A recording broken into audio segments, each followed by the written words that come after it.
so Amanda got in about why she left ATT specifically to start her own gym. And here's the quotes, Luke.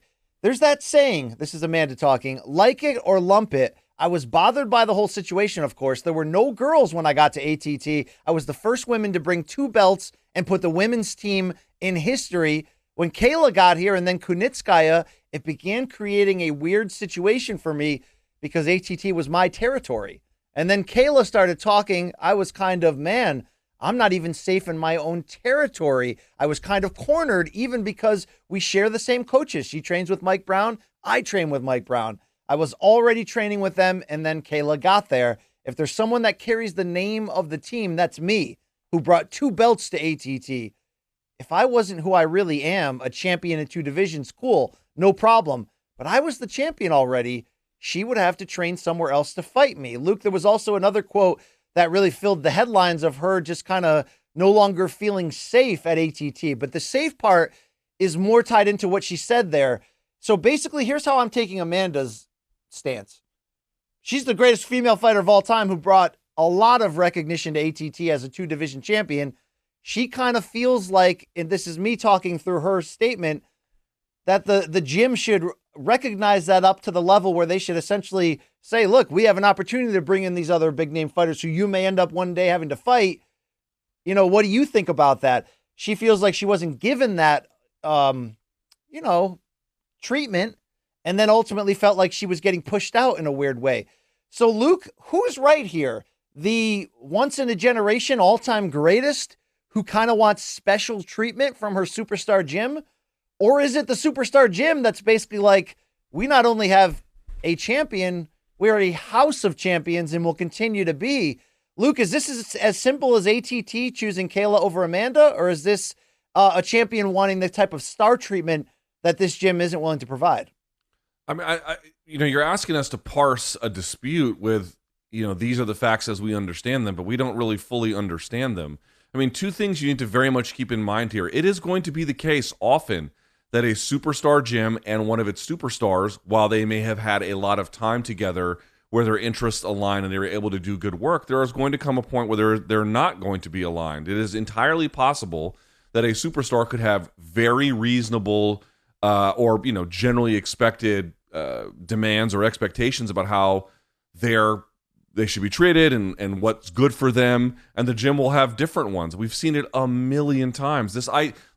What is the benefit of the superstar gym model? It's that MMA fighters don't really make a lot, okay? So they have to pool their resources and train together in large groups and hire all these things. And then at scale, you can afford a lot of expensive coaches. At scale, you can afford great facilities. Everyone chips in to make this thing. It's like a little commune, basically, is sort of how it works.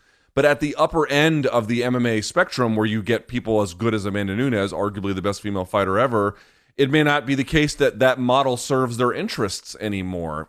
Is it possible she's being difficult or in some ways, the person who is being unfair in this equation? Yes, of course it's possible. But, we've also seen a lot of folks leave ATT. Phil DeRue left ATT. Dean Thomas left ATT. Lots of folks leave ATT. It may not work out for them. So I have no idea.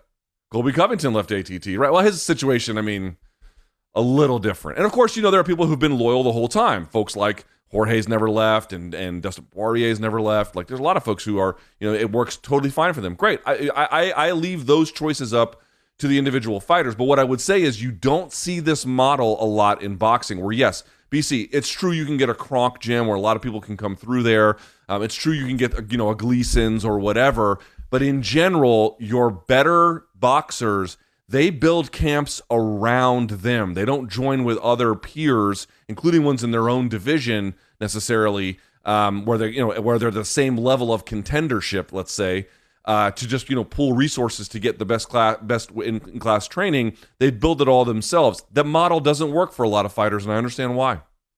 Yeah, it's a tough situation. I mean, I think the hidden thing that came out of hidden within Amanda's comments was the part about Kayla talking. I believe that was the creature of change when Kayla Harrison started to get more aggressive. Look, she's doing the same interviews, essentially being asked the same questions. I mean, look, I remember first time I interviewed Kayla, I went right to the catnip of, oh, you've got to be sparring with the greatest of all time. Amanda, what's that like? Who's getting the edge? Of course, Luke, I asked the the kind of questions that, the fighters don't want to answer in that regard. So Kayla being honest, Kayla no longer playing small and just coming out and cutting promos, that had to change the temperature when you go back into the gym and see that person who you may have to fight. And then not only had they talked some junk, but I can't imagine it's easy to be vulnerable in a sparring or training situation knowing you're watched by a potential rival like that. So, not that anyone's asking for a judgment of who was right or wrong here to be laid down, but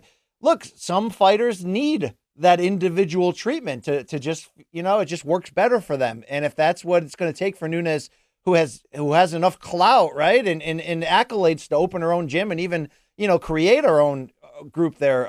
But it does sound a little sour grape-ish after the fact, Luke. But then again, if Amanda can't say this, who can? She's the greatest of all time. So if she can't complain about this, who can, Luke? Listen, this is a much more complex situation than the one I'm about to describe. It's very different in a lot of ways. But the basic point I want to make here is there is a lot of entanglement between the idea that these relationships in MMA are both business and personal together, when really it's just business, and then they pretend that it's personal or they think that it's personal. But really, this is, at the end of the day, it's transactional. A lot of these relationships at their core are just transactional. There's a lot of martial arts schools, Brazilian Jiu-Jitsu schools, where you show up and, if you train there, it would be considered disloyal to go and train with a different team or to change, to a different team. And it's like, motherfucker, who are you? I pay you money to show me this shit. You're not my fucking dad, and you're certainly not my, my religious overseer. Go fuck yourself. And there's a whole culture inside of that, less so these days than there used to be. But when back in 2004, it was really, really enforced. It was considered highly disreputable to go do something like that. It's fucking nonsense. So the point I want to make here is, again, I think that this model, like these elite fighters, Amanda is the elite of the elite. They have graduated to a stage where they're going to need things and expect things and want things. That model that used to work for them, they have graduated past that. And I think they have this sense of like disloyalty, or this feeling that someone in this equation has been disloyal. But at the end of the day, if you really just examined it from a business perspective about what someone owed someone, what was really expected in that context, I'm guessing that would explain more of what or who made a decision either way than any kind of personal betrayal angle that I'm not saying is imagined, but not really the functioning situation here. Yeah, it's hard to make this stance when you're talking about arguably the best gym in the game, a gym that's considered a super gym where where people, it's a destination gym for fighters at a certain level or that need a retooling or whatever. So that's harder to say. Now, like if it was the John Jones Rashad Evans split, where at that time, Rashad was honest in saying he felt like the gym chose John over him, whether that was true or not. Even if that was true, you kind of get it. John was coming on and looking to be the greatest of all time. But, he was coming on in a way that was like, holy shit. I'm not saying this decision was made that the ATT chose Kayla over Amanda. From the limited information we have, it looks more like they just chose to be a superstar gym. But for the benefit of the doubt to Amanda, maybe there's some inner political things that went down or decisions that were made or any type of presentation that made her believe that. And if it did make her believe that the gym chose someone else over her, then maybe the time is to go, Luke. So maybe it's good for This is what I mean, BC. It's like, to your point, you made it quite good. But to state it simply, if you look at the Rashad and John situation from a personal angle, did Jacksons betray him? Yeah, maybe they did. I mean, I'm not saying it's affirmative, but it's certainly in play. But if you look at the decision from a business perspective, was it wise to choose John Jones over Rashad? I mean, I hate to say it because we have great respect for Rashad, but if you're making a business decision, you would want to have both, obviously. But if it's a choice of one or the other, of course you pick John Jones.